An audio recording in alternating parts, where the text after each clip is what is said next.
Bonsoir. J'ai la très difficile tâche de succéder à Vincent. Où est-ce qu'il est, Vincent? Où est-ce que tu es passé? Voilà. Bah, vous avez pris plein les yeux, moi aussi, j'étais au premier rang.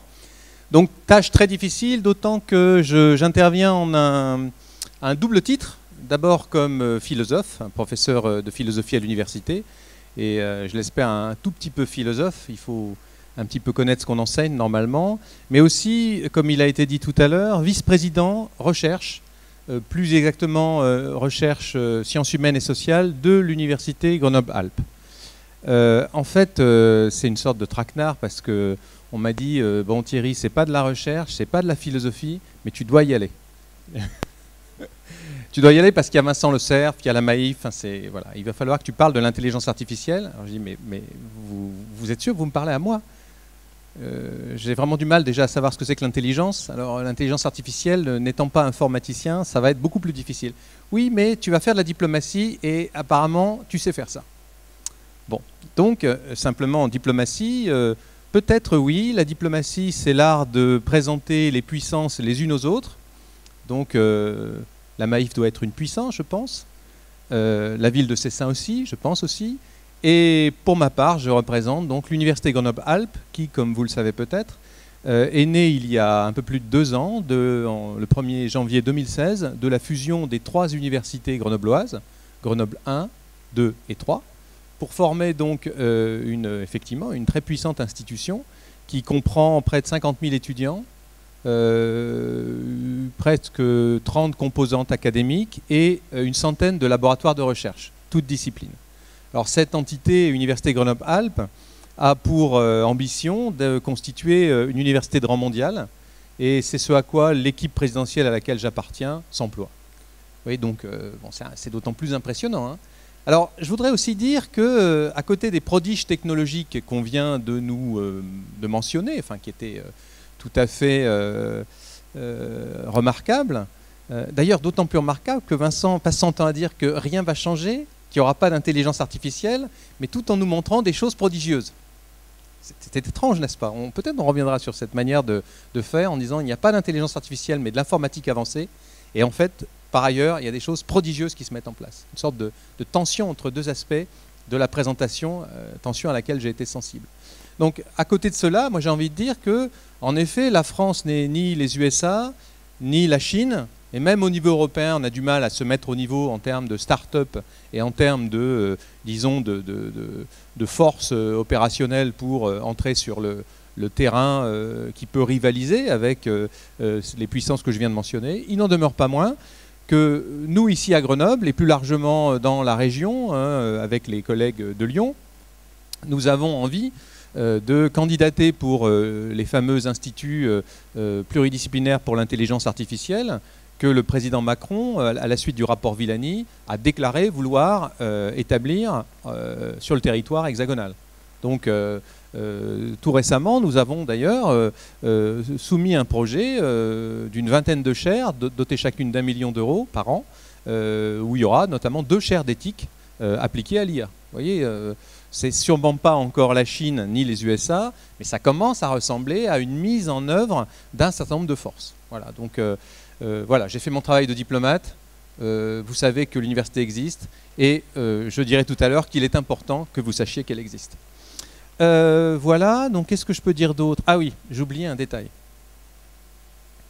Récemment, je suis intervenu dans un atelier philosophique. J'aime beaucoup les ateliers philosophiques. Bon, la salle n'est pas configurée et en fait, il y a une difficulté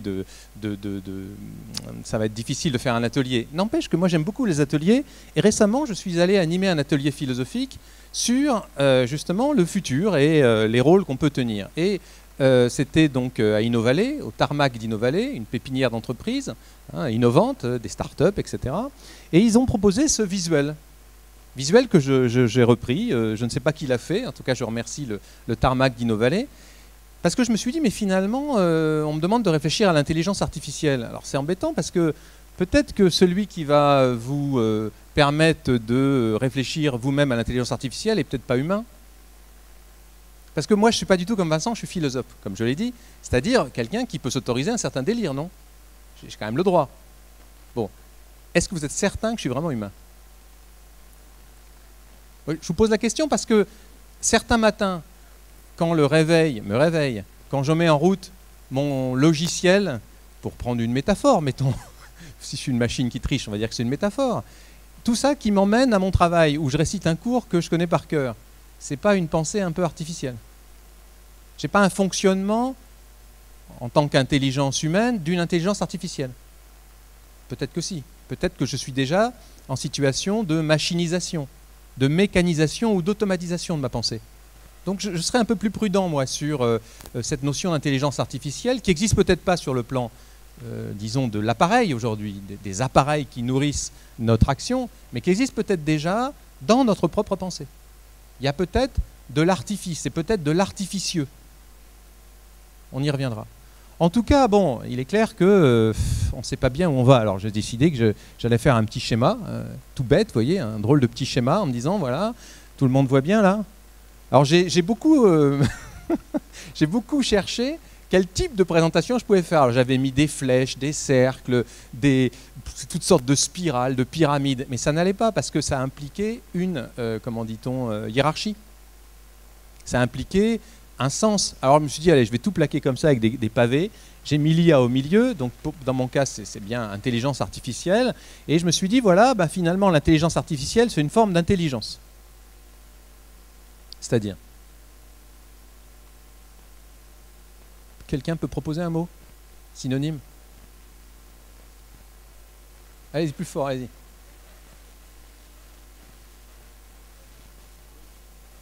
Ouais, encore, allez-y encore.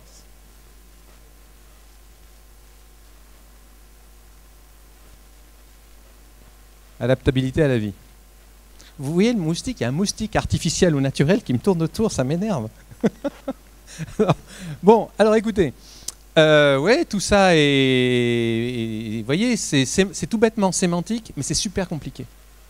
Depuis un certain temps, nous employons des termes qui sont apparemment partagés et qui évoquent une compréhension commune, voire un sens commun, mais ces termes ne sont pas du tout clairs. Et ici, je représente évidemment l'université, mais je parle au nom de ma discipline, celle que je connais le moins mal. Et je peux vous dire qu'on se pose la question depuis un certain temps de ce que c'est que l'intelligence en philosophie. C'est très difficile à dire, n'en demeure pas moins qu'on peut déjà la distinguer, attendez, on peut la distinguer, je reviens en arrière, de l'instinct. Bon, l'instinct, je pense que vous savez ce que c'est. Alors, c'est quoi l'instinct? C'est pas l'instinct. Attendez, intuition, instinct, je crois que c'est pas pareil. Moi, je dirais, j'ai beaucoup réfléchi à ces questions, je m'occupe vraiment d'auteurs qui, je pense avec des auteurs qui sont mes assistants culturels, naturels, un peu artificiels aussi parce qu'ils ont écrit, des assistants qui se sont vraiment posés cette question. Je raisonne beaucoup avec Machiavel et Montaigne, deux auteurs de la Renaissance. Comme Machiavel et Montaigne, je pense que je peux avoir de l'intuition. Et très franchement, il m'arrive souvent de suivre mon intuition, comme les gens de la Renaissance. Voilà, l'intuition, c'est pas de l'instinct. Je dirais que l'intuition, c'est un sentiment et peut-être une émotion, un ressenti très fort, qui échappe à la logique et au calcul, dans un premier temps en tout cas, mais ce n'est pas l'instinct. Si l'on entend par instinct, la capacité que manifestent beaucoup d'animaux, et peut-être tous les animaux, plus que l'animal humain, nous sommes aussi des animaux, mais particuliers, non seulement de ressentir quelque chose, mais d'agir en fonction de ce qui est efficace. Ainsi, on pourrait trouver des tas d'exemples d'instincts que nous n'avons pas. Prenons par exemple l'instinct de reproduction. Heureusement qu'il y a l'éducation sexuelle, non? Heureusement qu'il y a les petites copines, non? Vous ne trouvez pas? On tâtonne longtemps avant de trouver la bonne solution, non? Non? Prenons l'instinct culinaire. Il y a des gens parmi vous qui souvent ont faim, mais si on ne les avait pas vraiment insérés dans une culture, la leur, si le travail culturel et social, le travail de socialisation ne s'était pas fait, on ne saurait pas quoi manger. Nous sommes capables de nous empoisonner beaucoup plus facilement que les animaux. Vous voyez, nous avons peut-être un instinct de survie. Par exemple, il y a le feu, donc je fuis. Cet instinct de survie, évidemment, nous sommes des animaux, il n'y a pas de problème. Et tout ce qui vit a probablement un instinct de survie. Bon. il n'en demeure pas moins que si l'on entend par instinct la capacité qu'ont les animaux à trouver des bonnes solutions sans réfléchir, nous avons assez peu d'instinct. L'humain doté d'intelligence, on ne sait pas bien ce que c'est, a une capacité d'instinct assez limitée, bien qu'il ait des intuitions. Alors vous voyez, je me suis amusé à dire, voilà, l'intelligence, décidément je me trompe de bouton, l'intelligence a un rapport, disons, avec ce qu'on appelle le calcul, et d'ailleurs l'intelligence artificielle, comme le disait Vincent, est probablement aujourd'hui une sorte de calcul de plus en plus perfectionné. C'est peut-être insuffisant, peut-être, c'est pas sûr, pour faire une intelligence pleine et complète. De notre côté, nous avons des éléments comme la créativité et l'intuition qu'on peut distinguer de l'instinct, dont nous pensons que ce n'est pas du calcul. Alors attention, je me suis empaillé, ou fait empailler plutôt, par des informaticiens et des mathématiciens qui m'expliquaient que tout est calculable. Et que ce que moi, pauvre petit littéraire, je ne me trouve pas très littéraire, mais bon, admettons, pauvre petit littéraire, j'avais pas conscience qu'en fait, un jour, on pourrait calculer n'importe quoi. Et du coup, si on peut calculer n'importe quoi, peut-être qu'il y a un passage à la limite qui s'opère, et on a des formes d'intelligence artificielle capables de créativité, voire d'intuition. J'ai pas mis le mot magique, j'ai pas mis conscience, j'ai pas mis réflexivité. Je les ai pas mis. On va dire que c'est du côté de l'intelligence pour l'instant. On y reviendra tout à l'heure, probablement dans le débat. Donc évidemment, cette petite représentation n'a pas d'autre sens que de nous amener à être très vigilants, très prudents dans l'emploi des mots, ce que dans un débat public comme ça, on ne peut pas faire.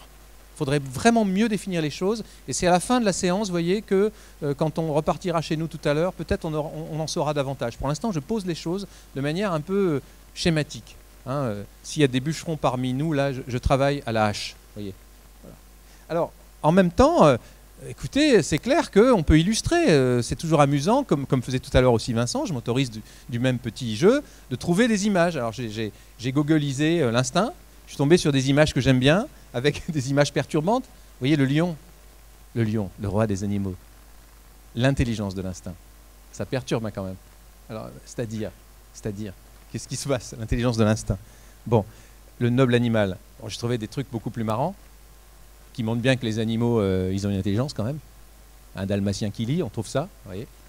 Bon, enfin, plus sérieux, la preuve de l'intelligence de l'instinct, des insectes, des animaux élémentaires, enfin rudimentaires dans leur structure, par rapport à des animaux plus et plus complexes, si vous voulez, qui sont capables de trouver la bonne solution du point de vue adaptatif, de reconnaître les bonnes fleurs, de polliniser, d'échanger, de communiquer.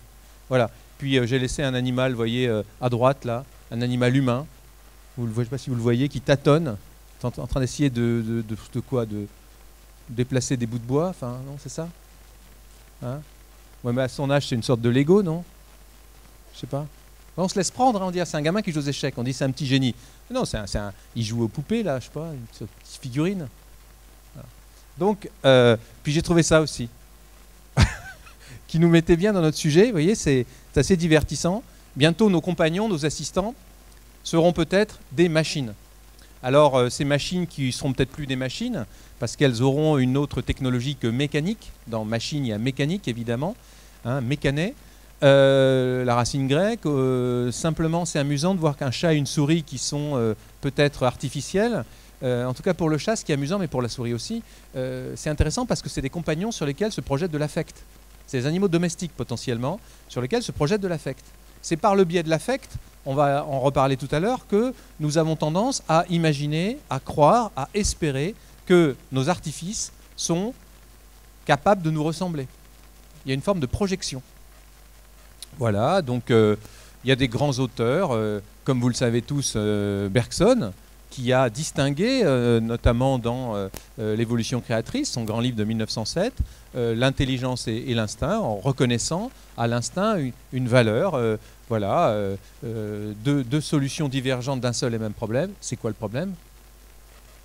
C'est la vie. C'est la vie. Alors peut-être que l'intelligence artificielle est une troisième solution, peut-être tout aussi élégante, au même problème de la vie, peut-être de la vie humaine. Voilà, en tout cas, tout ça est intéressant. Puis il y a un certain John Sterling qui disait finalement le problème c'est que l'instinct c'est l'intelligence dépourvue de conscience de soi. Voilà. Et c'est intéressant ça parce qu'il y a autant finalement d'auteurs que d'approches de ces questions. Donc franchement, nous pataugeons tous. Et ce qui est amusant, c'est que j'ai toute coutume de dire à mes étudiants, même les plus évolués en philosophie, le problème, les gars, c'est pas de patauger, c'est de patauger avec élégance. Alors, en tout cas, jusqu'ici, c'est vrai que l'intelligence artificielle, dans l'expression IA, la notion d'intelligence signifie trois choses, il me semble. La capacité à capter, voilà, on parle bien de mesure, on parle bien de formidables outils de mesure. Les machines, d'ores et déjà, sont en capacité de saisir des perceptions que nous n'avons pas. La machine reconnaît mon émotion avant même que j'en ai conscience. Elle perçoit les battements de mon cœur par mon pouls, elle perçoit ma sudation, elle perçoit toute transformation corporelle qui m'échappe, alors qu'elle n'éprouve ni conscience ni émotion. C'est assez extraordinaire. Donc, formidable capacité de capter, donc de mesurer, une capacité à agréger les données, et donc à calculer, dans des proportions de plus en plus fortes, comme chacun le sait depuis longtemps avec la loi de Moore, et dès lors une capacité à décider en optimisant et en fonction évidemment de l'efficacité définie pragmatiquement. Voilà. C'est-à-dire voilà ce qu'est capable de faire l'intelligence artificielle. Donc nous sommes d'accord que c'est assez limité du point de vue de l'intelligence humaine pleine et entière, même si on a du mal à définir cette dernière. C'est un formidable outil de gestion et on le voit bien déjà dans la mise en œuvre de ce qu'elle est, dans le fait que l'IA ne serait-ce que définie de la sorte, donc de manière quand même assez prodigieuse, mais dans un spectre fort peu large. Eh bien, c'est un remarquable outil de gestion, ainsi qu'on le voit dans le cadre de la ville intelligente. On peut trouver par exemple ce type de schéma. Vous voyez, une ville intelligente, c'est une ville qui est capable déjà de coordonner tout ça, une smart city, vous voyez, qui coordonne notamment un système énergétique automatique, des bâtiments à énergie positive, des véhicules électriques, une maison intelligente. Donc tout ça, dans un contexte de l'intelligence définie de manière efficace, qui s'en plaindrait? Qui s'en plaindrait du point de vue de la mise en œuvre d'une systématicité de l'automatisation? Alors ça peut sembler redondant de dire ça comme ça, mais il y a une forme de systématicité de l'automatisation qui, me semble-t-il, est assez conforme à ce que nous avons toujours voulu faire avec la technologie. Depuis même le début avec, si on prend du recul, avec les anthropologues qui ont réfléchi aux premiers outillages humains, aux premiers systèmes d'outils humains, André Leroi-Gourhan par exemple. Hein, dans tous ces textes de cet ancien anthropologue à propos du geste technique, à propos de l'écriture. Ce que nous avons cherché à faire depuis le début, c'est optimiser afin d'éviter la fatigue, afin d'avoir un rendement supérieur dans ce que nous faisons, etc. Et finalement, c'est une évidence, mais de la technique la plus rudimentaire à l'automatisation qui fait système, donc vous voyez, nous avons une sorte de continuité et nous obtenons là ce que nous avons toujours cherché. Sauf qu'aujourd'hui, avec ce système de gestion optimisée, nous avons presque un nouveau paradigme complet. Un paradigme, évidemment, qui nous inquiète parce que l'humain semble finalement superflu dans ce contexte. Voilà. Alors, simplement, quand bien même nous avons peur des compteurs intelligents, puisqu'on avait un tract tout à l'heure, nous avons peur des smart cities, entendu comme évidemment gestion optimisée et systématique, quand bien même un simple regard sur l'histoire des technologies, des techniques tout simplement, avant que la technique fasse système en technologie, selon le terme qu'on utilise depuis maintenant plusieurs dizaines d'années, eh bien, les techniques finalement ont toujours été liées à des systèmes sociaux. Ces systèmes sociaux, ils ont eux-mêmes la particularité d'être appuyés sur des relations humaines. Donc jusqu'ici, il n'y a jamais eu d'avancée technique, d'émergence technique, sans la réorganisation des rapports sociaux et des relations humaines. Donc sans leur modification, mais du coup aussi sans leur réaffirmation. Je le dis positivement, il y a dans chaque changement technique une réaffirmation des rapports sociaux, tout simplement parce qu'il y a une modification. Alors, c'est intéressant, vous voyez, de dire que parfois, quand une technique émerge dans une start-up ou dans un laboratoire, avant la start-up, on se dit mais qu'est-ce qu'on va bien pouvoir faire de ça? Puis on appelle les nouveaux magiciens, là, les designers, les spécialistes de marketing. Ils disent est-ce que tu peux pas, bon je te donne un peu d'argent, mais est-ce que tu peux pas me trouver le truc, la martingale qui fait que mon truc je vais le vendre? Hein, il y a même des grosses entreprises sur le site grenoblois, dans l'écosystème d'innovation, dont c'est la spécialité, non? De produire de la technologie, puis ensuite d'aller chercher des designers en disant allez, s'il te plaît, le truc là. Hein, c'est ce qu'on appelle l'acceptabilité ou plutôt la fourgabilité, non? C'est pas ça? Non, maintenant on fait mieux, le designer il parle pour l'usager. C'est l'expérience usagée, UX, hein, c'est la nouvelle martingale. Bon, enfin, c'est un peu pareil. Évidemment, des fois c'est un peu gênant parce qu'on ne voit pas très bien ce qu'on va pouvoir faire de cette techno. Et évidemment, le problème c'est que, comme disent les spécialistes d'histoire des technologies, il y a une sorte de tendance aveugle dans le progrès technique. Il y a même un auteur qui parle de conatus aveugle. Le conatus, c'est l'élan vital, souvenez-vous, pour Spinoza. Il y aurait une sorte d'élan vital aveugle à l'œuvre dans l'invention technologique. Ça fait un peu peur quand même. C'est-à-dire, il y a des séries technologiques qui partent d'elles-mêmes, pour ainsi dire, et les collègues chercheurs dans le labo, ils disent non, mais attends, moi mon problème c'est la techno. Ce qui m'intéresse, c'est ce que je vais pouvoir produire. Après, ce qu'en feront les gens, les usagers, via les entreprises et via les designers et les marketeurs, c'est pas mon problème. C'est vrai que ça fait un peu peur. Il n'en demeure pas moins que quand les techniques émergent, quand elles sont adoptées, et même massivement adoptées, tout à l'heure Vincent prenait l'exemple du smartphone, mais avant cela l'automobile. Souvenez-vous, le geste d'Henry Ford. Il n'invente pas l'automobile, il invente quoi Henry Ford? La production simplifiée, industrielle, mais aussi il déforme la capacité d'adoption du véhicule thermique autonome, la Ford T. En gros, il l'a fait moins cher pour que tous les ouvriers l'achètent. Vous voyez, à chaque fois qu'il y a eu un changement, et avant cela, il y a tous les changements technologiques, hein, tous les grands moments où une techno particulière qui n'a pas vraiment au début un avantage concurrentiel, peut-être sur le plan technique, mais pas sur le plan de l'usage, eh bien, chaque fois que se fait une percée technologique, se réordonnent les relations sociales et humaines. De fait, Internet, sous la forme du smartphone, aujourd'hui, a reconfiguré les relations sociales. Est-ce que ça les a fait beaucoup évoluer?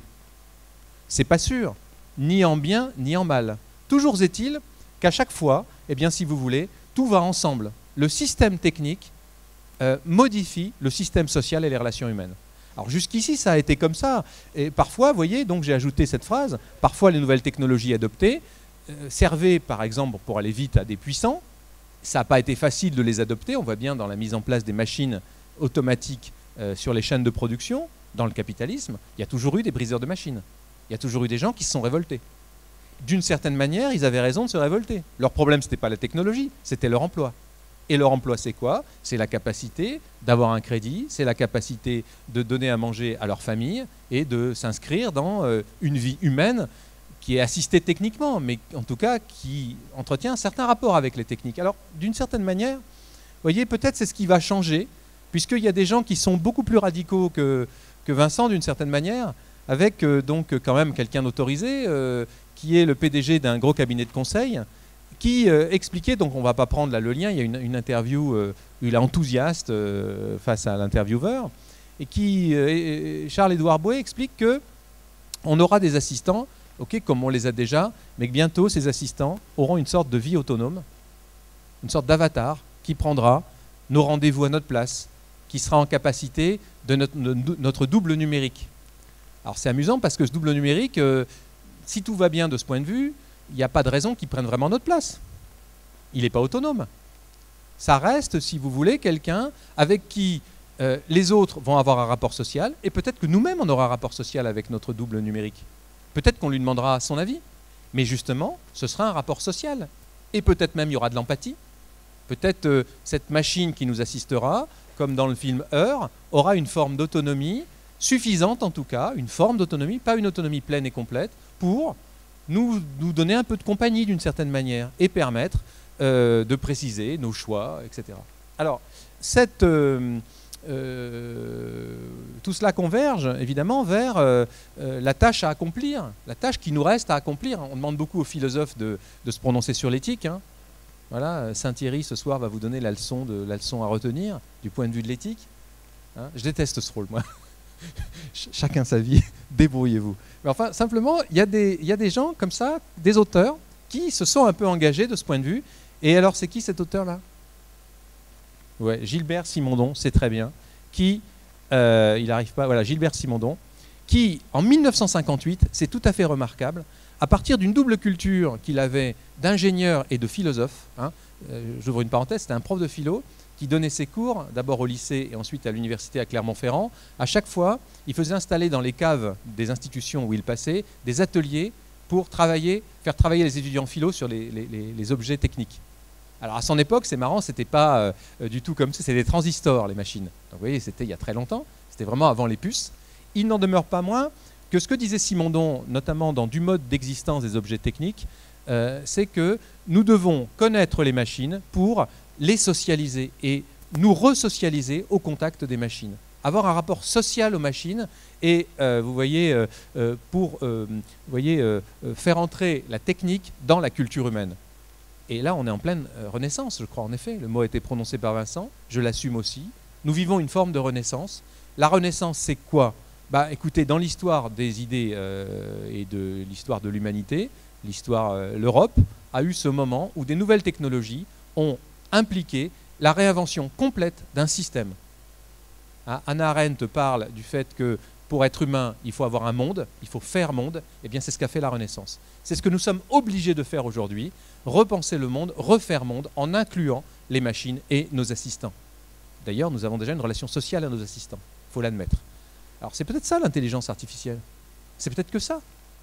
Le fait que nous ayons des machines très rudimentaires, qui ne savent que capter, agréger, calculer, voilà, tout ce que j'ai dit tout à l'heure, mais que nous ayons un rapport avec elles social, eh ben c'est ça qui fait de nous des humains. Et donc c'est une intelligence, en effet, il y a une intelligence artificielle qui augmente notre intelligence naturelle. Au fond, l'intelligence artificielle n'est rien d'autre que l'augmentation normale, socialisée, de l'intelligence humaine. Alors, vous voyez, donc, la vision qu'avait Simondon, très belle, je trouve, très exigeante aussi du machinisme. Vous voyez, la condition est la suivante, hein, il énonçait ainsi: la condition première d'incorporation des techniques à la culture serait que l'homme ne soit ni inférieur ni supérieur aux objets techniques, qu'il soit vraiment à égalité avec ces objets techniques, qu'il puisse les aborder et apprendre à les connaître en entretenant avec eux une relation d'égalité, de réciprocité, d'échange, une relation sociale en quelque manière. Donc ce matin, j'avais mon cours à l'IAE de Grenoble. Hein. Moi, j'enseigne dans un master management de l'innovation. Hein, vous voyez, pour un philosophe, c'est tout à fait original. Et je suis allé à la machine à café, à la pause, et j'ai demandé à la machine de me donner un café en mettant une pièce dans la fente. C'était un acte social.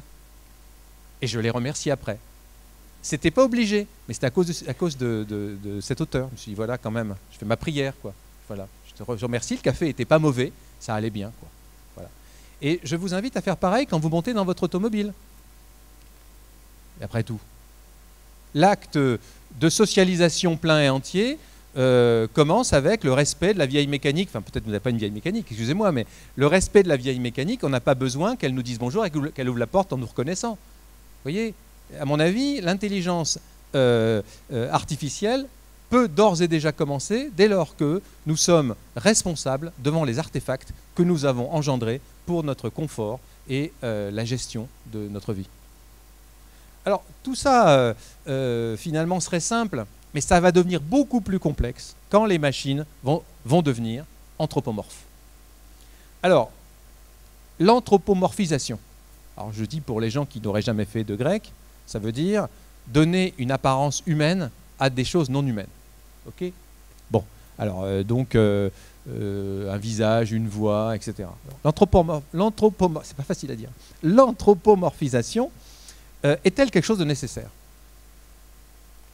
Selon Jean-Michel Besnier, oui, c'est irrépressible. Nous avons besoin de donner une forme humaine à nos artefacts. De leur donner un élément humain, par projection parfois. Qui est-ce qui n'a pas un jour, quel homme n'a pas ici prononcé un mot doux à l'égard de sa voiture? Alors, elle n'a pas grand-chose d'humain, la voiture. N'empêche que, hein, on lui parle. Prenons, pire encore, ceux qui ont une moto. Ah, c'est encore pire. Je ne veux jamais poser la question, tu préfères ta moto ou ta femme? Enfin, c'est pas une question, ça. Bon, donc, en fait, on a tendance à humaniser les machines et à leur donner une apparence humaine. On a tendance à les humaniser parce que, évidemment, c'est lié à l'acceptabilité. Comme je l'ai dit tout à l'heure, la machine, dans le monde humain, créée par l'homme, même si parfois elle peut sembler de plus en plus automatique et indépendante, finalement, eh ben, finalement, elle doit être acceptée. Pour être acceptée, elle doit être comme nous, d'une certaine manière. Et ce mouvement, il est intéressant parce que ça montre que le rapport à la techno, n'en déplaise aux ingénieurs et aux purs techniciens, la techno est quelque chose d'humain et la relation que nous avons avec les machines est une relation émotionnelle. C'est une relation émotionnelle et alors là, je vais ouvrir une... je ne sais pas ce que vous entendez de la philosophie. Moi, j'attends qu'elle m'angoisse. C'est ça que j'aime bien. Ça fait peur. Alors là, il y a un truc qui va faire peur. Il me semble que la tendance à anthropomorphiser les machines, notamment les machines très sophistiquées que nous projetons sur le mode imaginaire, les fameux robots, thème qui parcourt la littérature et la culture depuis les années 50, hein, un peu avant peut-être encore même, au moment de la créature du docteur Frankenstein, des choses comme ça. Cette tendance que nous avons à anthropomorphiser des machines, pour l'instant largement imaginaires, vient de motifs inquiétants. Notre solitude, notre vacuité, notre désespoir. Et finalement, peut-être que nous avons la volonté de façonner la vie. Le fameux mythe du golem qui sous-tend la créature, le récit de la créature par Mary Shelley du docteur Frankenstein. Voilà. C'est un mythe ancien, un mythe donc hébraïque, où quelque part dans le ghetto, un rabbin qui croit bien faire fait une créature en terre avec un signe mal fait sur le front qui lui échappe complètement et qui sème la terreur, jusqu'au moment où un jeune homme courageux réussit à effacer le signe et la créature se défait de nouveau. Donc c'est un mythe très ancien qui a à voir avec finalement le désir de l'apprenti sorcier, le fait de se prendre pour ce qu'on n'est pas. Et peut-être que, vous voyez, ce que nous voulons avec nos machines, quand nous les humanisons, c'est disposer d'objets transitionnels, finalement, de manière ambivalente. Parmi ceux qui donnent des mots doux à leurs machines, qui ne les a pas rudoyés? Qui n'a pas un jour tapé sur la machine? Hein? C'est pas bien ça, point de vue éthique. Ouais, c'est pas bien. Celui qui tape une machine, il est capable de taper son chat. S'il tape son chat, il peut taper ses enfants. S'il tape ses enfants, ça ne s'arrête pas. Et à mon avis, le problème, c'est que l'anthropomorphisation a un rapport avec des tendances assez obscures, finalement, assez inquiétantes. Et je trouve que ça fait assez peur, quand même, ça. C'est pas Terminator, mais ça peut le devenir. Parce qu'un jour, elles pourront se défendre. Peut-être. Uniquement par automatisme. Alors, vous voyez, donc, il y a des enjeux importants qui apparaissent, peut-être dans ce contexte. C'est rendre les machines sensibles, les doter d'une intelligence émotionnelle, j'y insiste. Beaucoup de gens travaillent là-dessus aujourd'hui. Voilà. Et penser le statut existentiel, politique, c'est peut-être ça, vraiment faire de l'éthique des machines, et les inclure dans la communauté des vivants, progressivement. C'est ce que faisait déjà, vous vous souvenez, Asimov, dans les années 50, avec les lois de la robotique. Voilà. Penser les relations homme-machine sur le plan éthique, pour inclure les machines et leur donner des droits aussi, d'une certaine manière. Protéger les humains, mais donner des droits aux machines. Et il y a tout un champ de l'éthique publique, de l'éthique politique, qui concerne ces questions. Alors, vous voyez, donc, vous vous souvenez notamment le premier Robocop, hein, celui qui était le plus intéressant. Quel est le mot final? Qu'est-ce qu'il dit à la fin? Vous savez, Robocop, donc c'est cet humain dont on a greffé un cerveau sur une machine, pour des, je ne vais pas spoiler, enfin, tout le monde, je pense, l'a vu, pour des mauvaises raisons. Mais voyez-le, si vous ne l'avez pas vu, c'est vraiment intéressant. C'est-à-dire que c'est des voyous, les gens de l'industrie, qui font un truc qui n'est pas bien dans le film. Et du coup, à la fin, il est accepté par les autres policiers. Et on lui dit, bon, Robocop, tu viens Et il dit, non, non, je ne m'appelle pas Robocop. My name is Murphy. Donc la machine a conquis, pardon, le cerveau humain a repris le pouvoir, et donc la machine humaine. On pourrait dire aussi, vous voyez, un autre film très émouvant qui nous émeut avec l'histoire d'une machine, pour l'instant qui n'existe pas, L'homme bicentenaire de Chris Columbus, des films anciens, vous voyez, déjà ça fait quand même très longtemps qu'on a ces films. Vous l'avez vu, non, L'homme bicentenaire? Vous avez pleuré ou pas là? Ça fait pleurer, hein? Ouais. On chiale comme une madeleine, quoi. C'est clair. Bon.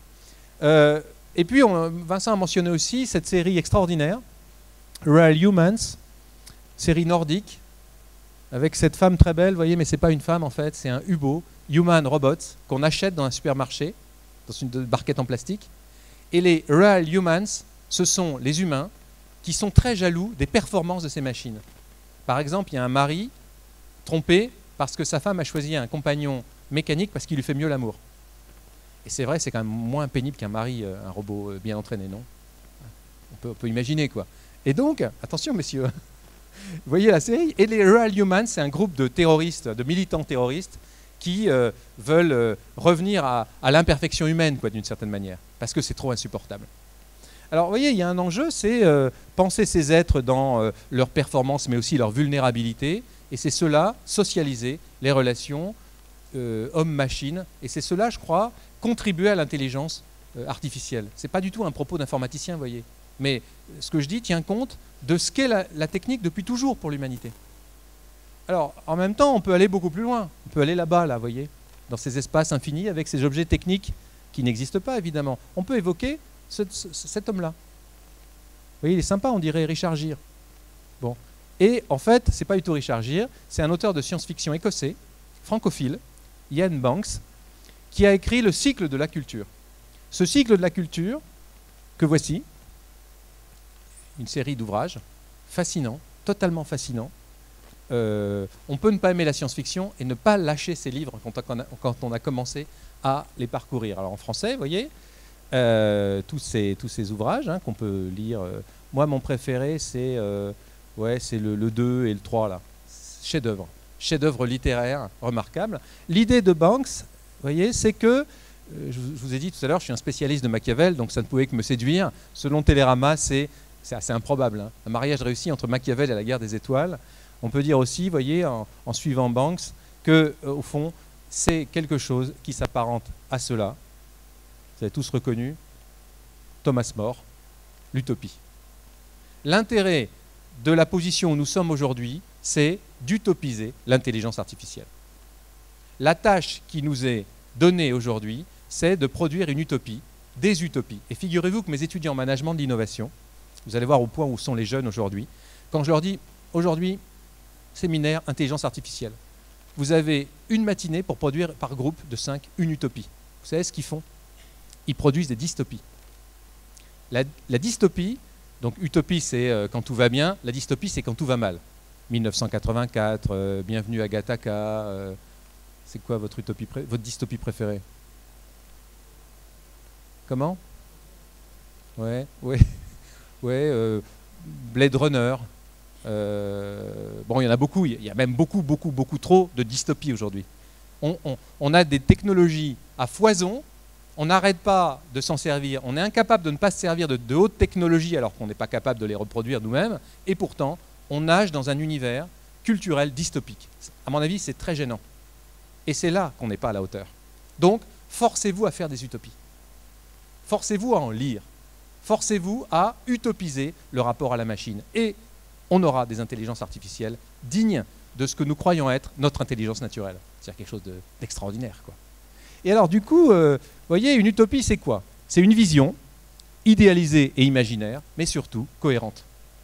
Dans quel système voulons-nous que les capteurs soient pris du point de vue éthique, social, politique, spirituel? C'est la seule question qu'on doit se poser aujourd'hui. Si on veut préparer 2050 dans de bonnes conditions, c'est-à-dire demain, c'est-à-dire tout à l'heure, il importe d'utopiser, c'est-à-dire de produire des visions cohérentes de ce que nous voulons. Sur le plan, vous voyez, multiple, où ça doit être pensé. Alors, juste pour détailler le cycle de la culture, voilà, des éléments. Les races humaines se sont vues améliorer, le monde est devenu extrêmement complexe, il y a des IA partout dans ce monde. Il y a d'abord des drones, chacun d'entre nous a un drone, c'est-à-dire une sorte de petite assiette qui vole au niveau où il veut, qui nous protège si on est attaqué. Et ces petits drones sont souvent impertinents parce qu'il y a des remarques pénibles, du genre, mais ils ont une tendance à vouloir être autonomes sans les humains. Il dit, oui, mais pourquoi voudrions-nous, nous les drones, qui sommes aussi intelligents que les humains, aussi efficaces, aussi rapides, etc., pourquoi devrions-nous obéir à des intelligences composées à 80% d'eau? C'est cinglant, non? C'est cinglant. Voilà, c'est sûr que... Bon. Et plus troublant, il y a ce qu'on appelle, dans un futur lointain, où la question, je le souligne parce que je n'aurai pas le temps de le faire autrement, de le développer, la question énergétique est réglée. Dans l'univers de la culture de Ian Banks, il n'y a pas de problème énergétique. C'est un peu un problème, ça, pour nous, en revanche, en termes de rapport aux ressources naturelles, pour développer de la puissance de calcul. En termes de ressources, en termes de pollution aussi. Dans l'univers de Banks, on est passé au-delà, c'est une utopie technologique. Et donc, il y a ces VSG, vaisseaux systèmes généraux, qui sont de gigantesques vaisseaux qu'on appelle des manteaux, qui durent sur des milliers d'années. Leur vie, si l'on peut dire, s'étend sur des milliers d'années. En d'autres termes, c'est eux qui font l'histoire. Les humains sont pris dans les calculs des manteaux. Et dans certaines, on ne sait pas bien s'il y a du libre arbitre, puisque l'élégance de ces machines très intelligentes, c'est de ne pas donner d'ordre aux humains, de les laisser faire, mais de prévoir tous les possibles, ce qui fait qu'un jour, il y a un humain qui naît et qui fait ce qu'elles avaient prévu. Donc tout ça évoque, c'est assez, là encore, extraordinaire et angoissant, tout ça évoque la réinvention de la providence par un calcul d'une puissance infinie. La providence, c'est-à-dire le sage gouvernement d'une intelligence infinie. Alors ça, les philosophes, ils sont bons, et tout particulièrement celui-là. Vous avez reconnu sa perruque. Celui dont se moque Voltaire dans Candide. Leibniz. Leibniz, philosophe allemand du XVIIe siècle, et comme par hasard, l'auteur des Essais de Théodicée sur la bonté de Dieu, qui a tout prévu, une intelligence qui est un calculateur infini, la liberté de l'homme et l'origine du mal. Et comme par hasard, un des inventeurs du calcul qui a ouvert la porte à l'informatique. Vous voyez, donc, on n'a rien inventé d'une certaine manière. Il suffit de relire Leibniz pour savoir si demain nous aurons du libre arbitre, lorsque des machines calculeront tout avec suffisamment d'élégance pour ne pas nous le montrer.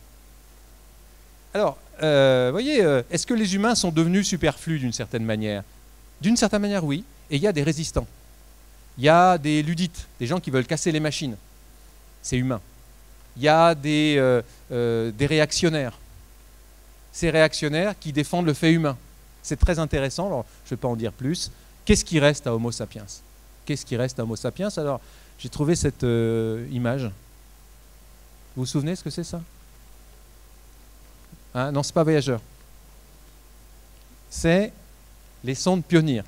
Alors, c'est amusant parce que, en fait, ces sondes spatiales embarquées, on ne sait plus où elles sont. Le dernier contact qu'on a eu, c'était en 1995. Mais sans doute, elles sont toujours en train de naviguer vers les mondes qu'on ne connaît pas, en emportant cela. Donc, qu'est-ce qu'on voit là? On voit un homme et une femme, donc des êtres humains à l'intelligence naturelle. Donc, c'est amusant, c'est l'homme qui dit bonjour, tandis que la femme, sagement, reste derrière lui. Elle est hyper genrée, cette image. Hein.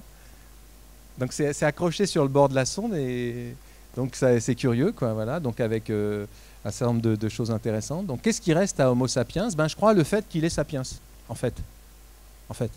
Ça veut dire quoi, sapiens? Sachant, savant. Il nous reste quoi? Il reste l'université. Il reste les 100 laboratoires universitaires de Grenoble. Hein. Vous avez vu, c'était pas mal. Hein. Il reste 3000 personnes payées par l'État en France qui sont là pour rendre service à l'Homo sapiens. Hein. Donc, c'est pas de la diplomatie, ça. Bon. Et alors, du coup, je pouvais terminer par cette touche diplomatique, mais je voudrais terminer par le paradigme du péage. Alors, le paradigme du péage, c'est très simple.